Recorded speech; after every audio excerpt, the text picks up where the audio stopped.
Сәлеметсіз бе оқушы, 42-ші сабақ есептеудің тиімді тәсілдері.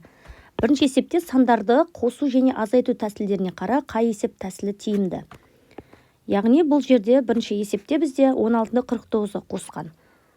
Яғни 16 санын қалдырғанда 49-ды 40 қосылған 4 қосылған 5 түрінде берген. 16-ға 4-ті қоссақ бізде 20 деген сан болады, 40-қа 5-ті қоссаң 45 деген сан болады. Енді бізге оны қосу тиімді, яғни 65 деген санды тез табуға болады. Сол сияқты айырмасында 65-тің бірлігі 5, 49-дың бірлігі 9, яғни 9-дан кіші болғандықтан 50 қосылған 15 деп жазамыз. 49-ды 40 қосылған 9 деп жазасыздар. Сонда ондықтарын бір жақшаға, бірліктерін бір жақшаға жазған кезде 16 деп оңай азайтуға болады. Сол сияқты 60 қосылған 30, қосылған 70, қосылған 40 дейді. Яғни 60 деген санға қандай санды қоссаң, үш таңбалы бүтін сан шығады. Демек, мына жерде былай жазыпты, 30-ға 70-ті қоссаң 100, сол сияқты 40-қа 60-қа 40-ті қоссаң 100. Мына одан кейінгі санға жазған жер 100. 100-ге 100-ді қоссаң 200 деп тиімді тәсілмен шығаруға болады. Сол сияқты келесі есеп 45-ті 49-дан азайтқан. Яғни тиімді тәсілмен шығарамыз. Төмендегідей шығарып, яғни бізде 45 деген санның бірлігі 39-дың бірлігінен кіші болғандықтан 30 қосылған 15, 30 қосылған 15, одан кейін 39-ы 30 қосылған 9 деп жазып азайтамыз. Бірліктерін бір жақшаға, одан кейін екінші жақшаға екіншісін жазамыз. Сонда 30-дан 30-ды азайтсам 0, 15-ге 9-ды қоссам 24 мәні шығады. Келесі 17-ге 38-ді қосам. Яғни тиімді тәсілмен қосуыма болады. 17-ге 3-ті қоссам 20 деген екі таңбалы соңы 0-мен аяқталатын сан шығады. Қалған соң 20-ға 35-ті қоссаң 55 шығады. 23 ондық қосылған 2 ондық қосылған 7 ондық қосылған 48 ондық. Бұл жерде мен 23 пен 7 ондықты бір жақшаға алам. Себебі екеуін қосқанда 30 деген соңы 0-мен аяқталатын сан болады. 2-ге 48-ді қоссам 50 деген сан, яғни соңы 0-мен аяқталады. 30-ға 50-ді қосса бізде оңай 80 ондық болады. Дәл сол сияқты келесі есепті шығарам. 34 ондық, 8 ондық қосылған 52 ондық, 6 ондық. 34-ке 6-ны қоссаң 40 болады, 8-ге 52-ні қоссаң 60 болады. 40-қа 60 қосу оңай бізде 100 ондық болады. Жақсы, осылай тиімді жолмен шығарыңыздар. Үшінші есеп өрнектердің мәнін тиімді тәсілмен есепте дейді. Бұл есепте 31 қосылған жақшаның ішіне 69 қосылған 300 бар. Мен әуелі керісінше 31-ге 69 екі таңбалыларды бір жақшаға алам. Сол кезде 31-ге 69 қоссақ бізде 100 деген сан шығады. Үш таңбалы, яғни 100-ге 300-ді қоссақ 400 деген сан оңай шығатын болады. Екінші есепте 80 мен 20-ны бір жақшаға аламын. Себебі екеуде екі таңбалы сан, екеуін қосамын 700-ден, екінші жақшаға үш таңбалылар жазам. Сонда 80-ге 20-ны қоссақ бізде 100 болады. 700-ге 300-ді азайтсақ 400 деген сан шығады. Арасы қосу, 100-ге 400-ді қосу бізге ары қарай оңай 500 деген сан шығады. Жақсы. Төртінші есеп заңдылықты анықтап қалып қойған өрнектерді жаз. Бізде 16-дан 16-ға 15 қоссаң 31, 26-ға 15 қоссаң 41, 36-ға 15 қоссаң 51, мұны қалып кеткен сандар. 46 қосылған 15, 61, 26 қосылған 71, 15 қоссаң 66-ға 15 қоссаң 81, 76-ға 15 қоссаң 91, 86-ға 15-ті қоссаң 101 деген сандар шығады. Қалып кеткен сандар толықтырдық. Әй есебінде 21-ден 14-ті азайтсаң 7 болады. 31-ден 14 азайтсаң 17, 41-ден 14-ті азайтсақ 27, 51-ден 14-ті азайтсақ 37, 61-ден 14-ті азайтсақ 47, 71-ден 14-ті азайтсақ 57, 81-ден 14-ті азайтсақ 67, 91-ден 14-ті азайтсақ 77 деген тиімді тәсілмен шығаруға болады.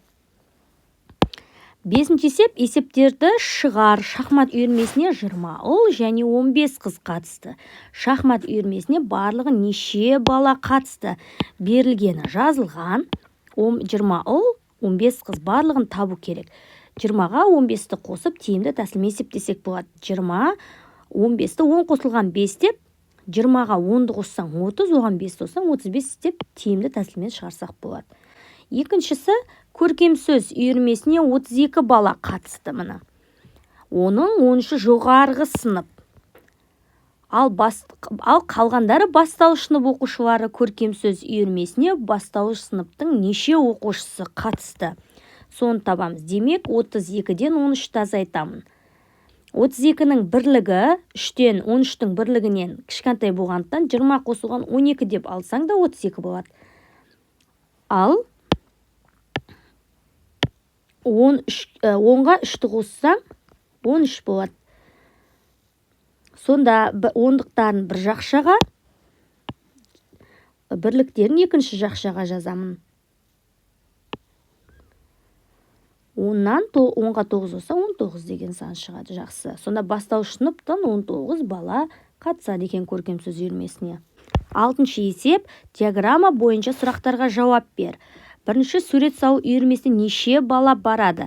Ол үшін былай жасаймыз. Мына жерде үйірмелерді жазып қойған, қызылмен салынған сурет үйірмесі, мына сурет үйірмесі сарымен жазылған футбол, 9 құмалаққа жасылмен берілген Т деп қояйын. Домбыра үйірмесі көкпен берілген. Домбыра. Енді сұрақтарға жауап береміз. Сурет салу үйірмесіне неше бала барады? Сурет салу, мына жерде балдар саны. Сурет салу үйірмесіне 6 бала барады. Домбыра үйірмесіне, д-дан баса, домбыра үйірмесіне мына 7 бала барады. 7 бала барады. Диаграмма бойынша өзің басқа сұрақтар қой. Сұрақ: қай үйірмеге көп бала барады? Жауабы футбол. 10 бала барады деп өздеріңіз сұрақ қойсаңыздар болады. Жақсы. Тиімді тәсілмен есептер шығар. 72-ден 17-ні азайтсам, 72-нің бірлігі 17-нің бірлігінен кіші болғаннан кейін 60 қосылған 12 деп береді. Екіншісіне 10 қосылған 17. Бірліктерін, ондықтарын бір жақшаға, бірліктерін екінші жақшаға азайтып қосамыз. Сонда 55 деген сан шығады. Келесі 46 қосу 54 қосылған 200. Яғни 2 таңбалы сандарды бір жақшаға, одан кейін 200-ді қосам. 46-ға 54-ді қоссам 100, 100-ге 200-ді қоссам 300 деп оңай шығаруға болады. 14 қосылған 55 қосылған 25. Бұл жерде 14-ті мен бірінші жазып аламын. 55-ке 25-ті, яғни 5-терді қосу оңай. 55-ке 5-ті қоссам 60, оған 20-ны қоссам 80 деген сан болады. Сонда 14-ке 80-ді қоссам 94. 28-ге 56-ны қосам. Мен 28 деген санға 2 санды қоссам, бір соңы 0-мен аяқталатын сан болады. Демек, 28-ні өзін жазып, 54-ті 2 қосылған 54 деп жазам. Сонда 28-ді 2-ге қоссам 30, оған 54-ті қоссам 84 деп оңай шығарам. 70 қосылған 20, қосылған 80, қосылған 30. Яғни мен 2 таңбалы сандарды қосқан кезде 70 деген санға мен 30-ды қосам, 20-ға 80-ді қосам. Сол кезде 3 таңбалы сан, 0-мен аяқталатын 3 таңбалы сандар шығады. 70-ке 30-ды қоссам 100, 80-ге 20-ны қоссам 100. Сонда 200 деген тиімді сан шығады. 34 қосылған 66, азайту 16. 34-тен қосамын 66-ны, одан кейін азайтам.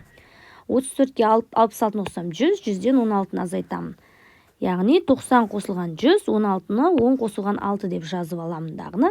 Ондықтарын, бірліктерін азайтып қосамын, 84 деген сан шығады. 8-ші есеп, Тоғжанның ойлаған санын 18-ге кеміткенде 25 шықты. Тоғжан қандай сан ойлаған тап.